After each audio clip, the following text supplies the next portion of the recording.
Good afternoon, folks.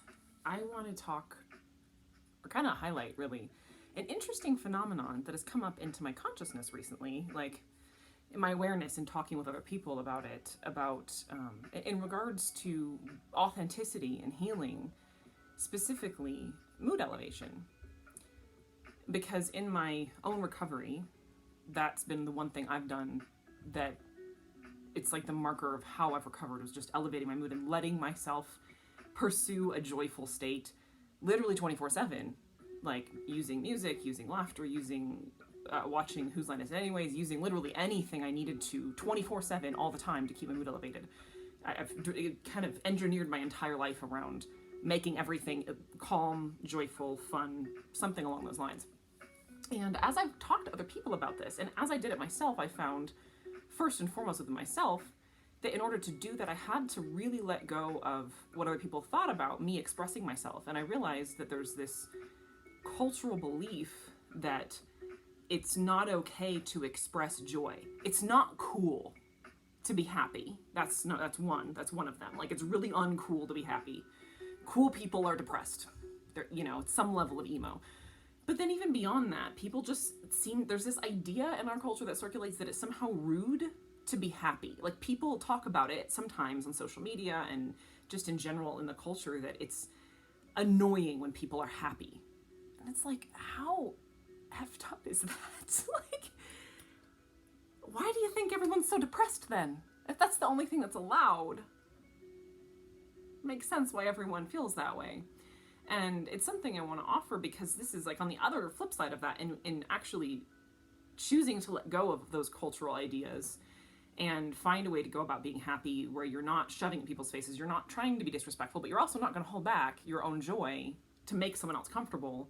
It's been an interesting journey, and I've learned quite a lot just doing that. And again, having this conversation, for those doing DNRS or rewiring your brain in any way, or literally anyone just wanting to be more authentic and feel comfortable expressing yourself and feel confident and comfortable that you're worthy to express yourself openly and loudly, and that it's okay to do so.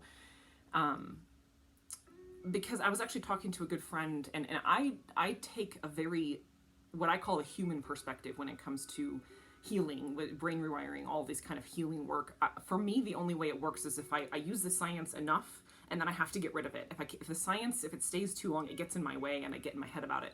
So I've had to take a very human stance, and that's what I teach, is a very human way of looking at this, because it's what's worked for me. So I assume, there's a lot of people out there who teach the science, and so people who, who jive with that can go study them. I'm here for the people who are like me, where they just need to look at it as like a human being, kind of a basic standpoint.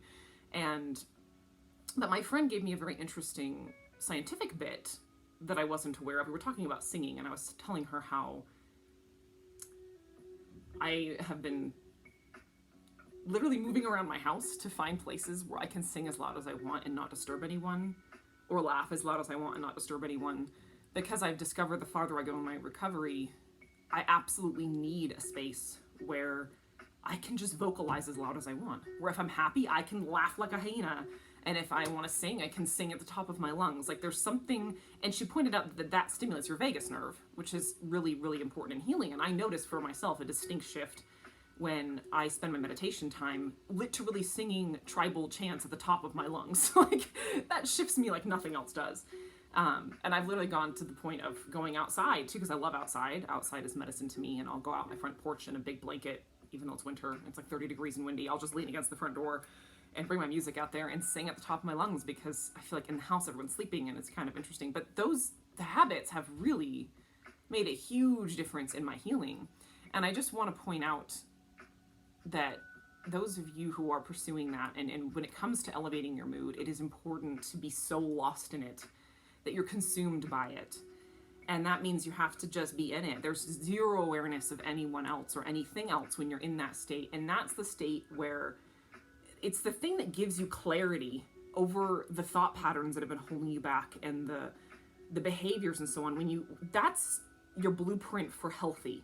When you're in that, just so consumed by joy or calm or passion, like if you're singing or you're laughing or you're in a situation with friends where you're just totally caught up in the conversation because it's really interesting, or in a game you're playing or something, like that's the most healthy neurology we can have as humans. So it's like, if you were a kid, I loved these as a kid, this activity in books where you'd have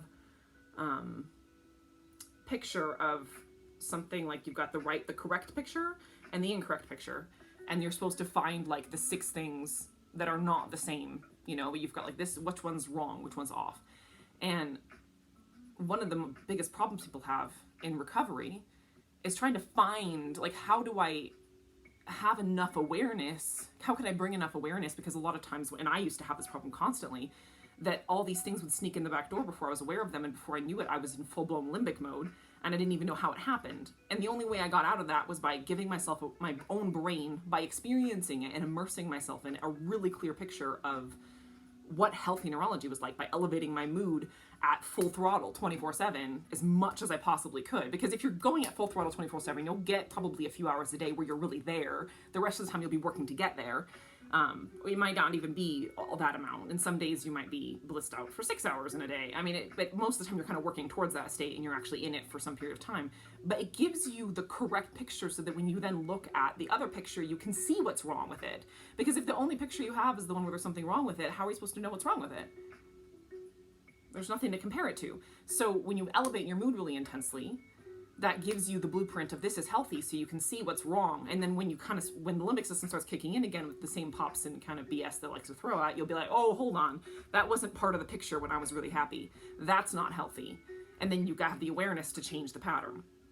But I just kind of want to point out that cultural thing, because I think being so passionately in something that you're willing to pursue it 24/7, like being willing to pursue being joyful or calm or elevated all day long every day, and then be that way in front of other people, and take the effort to find places where you can chant or sing or laugh hysterically or dance where you're like stomping the ground and like slapping your hands or hitting your arms together or whatever it is you need to express aggression or just there's kind of these primal emotions that need to be expressed in order to be incorporated into us. That's part of shadow work, taking your power back. You have to have a safe place to be aggressive and to be loud and to be commanding and to be violent in an appropriate way. So I just encourage anyone wanting to feel like life is juicy and full to explore the ways that these subliminal messages from the culture have told you it's not okay to emote. You're not allowed to have emotions unless it's depression. And if you think about that, if you take that out of context and just look at human beings in general and think that this face is the only one that's acceptable, that's ridiculous. Like, you can see it logically. It's absurd. And you look at children and the amount of emotions they go through in a day. Adults, yes, we're supposed to be calm more often than not, but we should experience joy and we should experience emotion. We should be able to express it in our bodies, and that's healthy. And part of what creates illness and dysfunction in the body and in the brain is when you have emotions and you don't express them. That's where the stuckness happens. It gets stuck when you don't express it. So finding ways to kind of tease apart all these cultural messages you were given, get rid of them, discard them, and claim your right to express your joy, your excitement, your passion for life, and find safe places and containers to express anger and violence and aggression. Again, if you're physically capable, pursuing some sort of training in that, like I used to do yoga or run. I really am interested in learning martial arts in the future once my core is healed from twins and so on. I mean, but seek out those containers, those places, that space within yourself to know that it is healthy and normal, and you deserve to be able to express yourself as a human being, and you deserve the energy and effort it takes to find a way to do that is respectful of other people. But that is really the only path to true healing, is giving your voice full expression in every dimension. So that's my invitation for everyone today. Much love to you all.